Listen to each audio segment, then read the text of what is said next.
आपल्याला online paper कसा वाचायचा व डाउनलोड कसा करायचा या संदर्भातला हा व्हिडिओ आहे.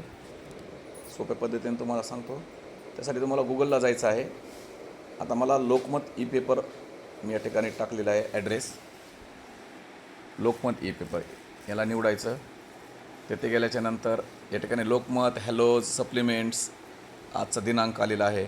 या लोकमत या नावाला या ठिकाणी हे करायचं आहे. आता आपल्याला संभाजीनगरची आवृत्ती वाचायची. छत्रपती संभाजीनगर त्यामध्ये मेन एडिशन याला निवडत आहे. या ठिकाणी आजचा लोकमत ओपन झालेला आहे. पहिलं पेज पृष्ठ पेज. यानंतर त्याला असं स्लायडिंग करायचं.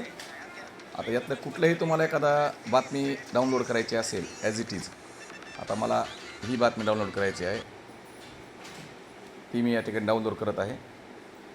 पहा, अतिशय क्लिअर चित्र या ठिकाणी दिसते.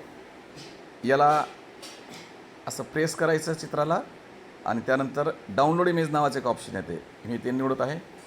पहा, या ठिकाणी ही इमेज डाउनलोड झालेली आहे आणि डाउनलोड झाल्यानंतर आपल्याला शेअर पण करता येईल.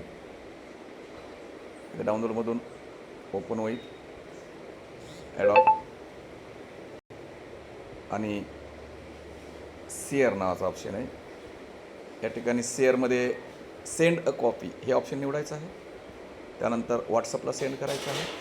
पाहता मी आमच्या केंद्राच्या ग्रुपला टाकतो. ही शेअर केलेलं नाही असं शेअर करायचं आहे. हे वाटतं तुम्ही इरेज पण करू शकतात. सोप्या पद्धतीनं हे सेंड झालेलं आहे चित्र. या पद्धतीनं तुम्ही कोणत्याही पेपरचं विशेष करून लोकमतचं तुम्ही हे पेज डाउनलोड करू शकतात आणि पाठवू शकतात.